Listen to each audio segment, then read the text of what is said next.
So welcome to our latest finished kitchen project. I'm going to give you a tour here and just kind of overview of what we did. If you can see here from the before shot of what this kitchen looked like before we started, it's quite a transformation. We kind of had a weird little bar over here. It was very closed off.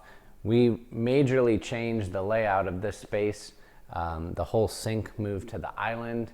There was an opening here that got closed in so that we had a longer run of flat wall to work with for this range side. And I'll just kind of give you a little tour of what we got going on. Here we have our paneled fridge and freezer. These are touch to open, so we don't have any handles. These are Thermador built-in refrigerators. And so utilizing the touch to open let us not have any handles on this whole side. So here we have the freezer. You just give it a bump and that pops out. So that's a nice feature. Really like these fridges. We have the hood here, which we were just kind of going for just a really clean look. We had a really good inspiration photo that the client wanted to work with. So then we just had to work with how to incorporate that for the space. So I really wanted to keep the symmetry on both sides of this range. And so we have our fridge and our freezer, and then we just matched those sizes of the fridge and freezer over here. This, you just push it and it pops out. We have our spice storage built into the door. We have some rollout trays with the high back on it so things aren't falling behind. So this turned into a nice little working pantry area for when you're prepping and at the stove. Here we utilized angled drawer fronts so that we don't have to have any hardware. So we have an angled drawer front. These are all rift cut white oak. And if you take a look, we have a solid piece of white oak running all the way across for our finger groove. And then we just beveled the top edge of these drawers so that you can just grab it with your fingers. So has a real clean look with handleless design.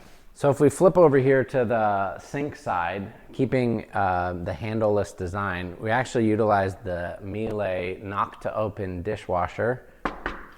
You give it a good knock, that door pops out, and then you just pull it and that retracts back in.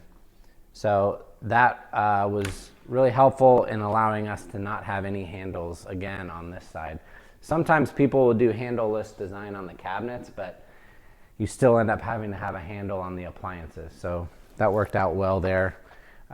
Coming all the way across, we have our dishwasher, our sink, and then our double trash can pull out. So it makes for a good workflow in the kitchen to just scoop into the trash, rinse in the sink, and then into the dishwasher. So whenever possible, we try to have that arrangement. It's just a good workflow. And then we've got drawers on either side. So we have good storage and good kind of working space between the sink and the cooktop here. Here we've got about 48 inches of clearance between the sink and the cooktop. That's a good space for having two cooks in the kitchen, they say. In this household, they have kids and animals and things. So we have a nice, good walkway through here, which is nice. Over here they have the Thermador Induction cooktop.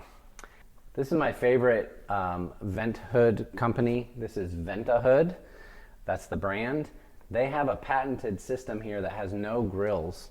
It just has this little tray and it has this special little fan up there that just whips the grease right into this tray. So to clean it, you just unhook the tray, rinse it out, pop it back in there.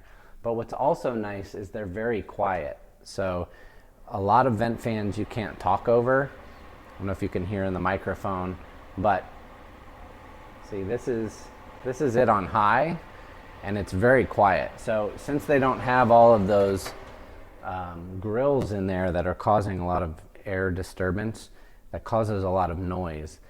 And so since they don't have that, it's just much quieter. So we incorporated that into this hood. This front is pretty cool. Just to pop it off, we have it so you can just push it up and then it pops off so you can service this whole area. This is the black stained rift cut white oak. So we're just going with the kind of the natural and the black look here. For our sink, we've got a Blanco sill granite sink. These are composite sinks. These are great sinks. They have a really solid feel. It's really personal preference on if you like stainless steel or one of these composite sinks. But in this case, you can play with it a little bit, do a little more dramatic color. This is a black, so we're getting a little bit more contrast, kind of playing into the black accents that we have here in the kitchen. So big fan of the Blanco sinks. They don't hold up well in shipping, but once you install them, I've never had one break. So easy to clean, they're antimicrobial, and having the rack in the bottom here is really nice too, because that way when you fill up the sink with dishes, if you do, things can still drain down below that. So that's a nice option as well. Moving over here to this side, we've got our Thermador double oven and microwave drawer.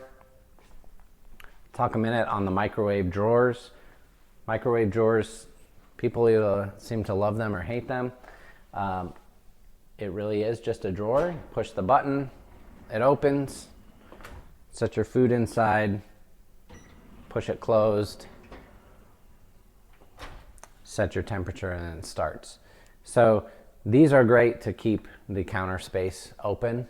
And it's a little better than like a hinge microwave where you have to kind of get in and stick your food inside. So the drawer makes it a little easier.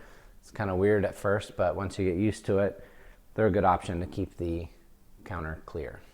Over here we have an appliance garage. We kept our finger rail, so our beveled edge is on this underside.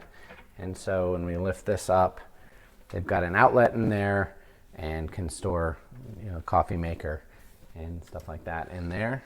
So these top hinge doors are a nice option to just get the door out of the way.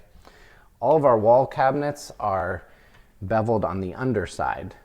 So we have our light rail and then our cabinet, and we hung the doors down to hide the light rail. So we don't have light rail sticking below. So this is our little light rail trim, and then our cabinet. And then you can see by the beveled edge on the door, just makes it nice for grabbing that bottom edge with no handles. Over here at the bar, got another Blanco sink, just matching the main sink. This was a cool spot. At one point we were maybe gonna put like a shallow shelf here, but the homeowner opted not to, just like the way that the full height backsplash looked on that. And again, these are all handleless with the beveled edge on the door. So this turned out to be a cool space. This is a panel ready Thermador fridge drawer. So we just applied our beveled door to that with a strip of the oak just to mimic the solid rails that we have everywhere else in the kitchen. One element that I liked about this bar is we wanted something a little different than was just base cabinets and wall cabinets like your typical setup. We utilize these 1.5" thick panels that we have on all the sides of the appliances, on the side of the oven, the fridge, and so we wanted to keep that theme. So we just brought these down to the counter just to give it a little bit more visual interest and something a little bit more modern that wasn't just your typical wall cabinet and base cabinet setup. Here on the side of the island, there's a lot of different ways you can go with outlets in the side of an island. There's a lot of different products. There's ones that just cut a circle in that are very clean. Here the homeowner just opted to do these Legrand bump out ones. So those just kind of hide away. They have different colors. You could do them in black or gold. Again, they just chose to do the white. It's got plugs on both sides of this. And it's just a little cleaner option than a normal outlet. Again, I know there's a ton of different products out there and everyone will chime in on their favorite one. That's just the one that worked out for this homeowner. So that's what we ended up doing there. It is just a more modern look to your typical outlet. So again, in the Backsplash, we have the bump out outlets here by Legrand, just like in the island. This is a controversial topic. I really don't like the outlets that hang on the bottom of the cabinets. You end up just seeing cords hanging down, and there really aren't great applications that are thin for underneath a cabinet. We get into having to like build the cabinet thicker to recess it up in there, and it just gets a little bit funky. So if you did have an appliance here, it'd be blocking the outlet anyway. So I'm a fan of just having an outlet and finding an option that, you know, is cleaner. Again, there's a bunch of different options. You can get these in different colors if you wanted to pull out gold tones and that sort of thing. We've even had clients that have gotten an artist to come in and paint the veining of the stone onto the outlet. You can do a lot of, this is my favorite part, or one of my favorite parts of the kitchen. So we wanted to have this symmetry here with the fridge. So this is the same size as the freezer. This is the same size matching the opposite side of the fridge. This here we push and that pops out, and we have our walk-in pantry. So we come through the corridor here. In here we utilized a really cool matte laminate. It doesn't scratch, it holds up really well. We ended up putting metal support on the back side of this to add rigidity to these shelves. So what we wanted to do in here was the reverse of the kitchen. So the kitchen is mainly natural oak with some touches of the black. So in here we flipped it and made a really moody pantry, which is super fun for us. We've got mainly black with some touches of oak. So as you come in here, we had to kind of wrap the corner. We have a curved shelf here on the end to transition into our entryway. And then the pantry keeps going into here. And this is what I loved. We really were able to tie in the natural oak. We made a wood top out of the natural oak and ran that up the back of these cabinets. So we were trying to find a way to incorporate some of that oak and kind of give it that flip-flop from the kitchen. And then the homeowner painted the walls black. So we really just kind of kept it like a bat cave in here. This just has storage and shelves here. We've got a couple of drawers, and then they've got a black beverage fridge. And on here, we have just 12-inch deep shelving on this side. And they utilized a nice matte black pull to round that off. So this is a really cool space. This actually was outside of the house before. So they cut this open and did a little addition out here and blocked that in to make this extension on the pantry. And so it really just added a lot more storage and turned this into a really cool spot. One cool thing that worked out on this kitchen is we had this front room which has a vaulted ceiling, and then the old kitchen had a ceiling that dropped down. This was actually a wall and was just a little entry into the old kitchen. And then the ceiling goes back out and vaults back up on the living room over there.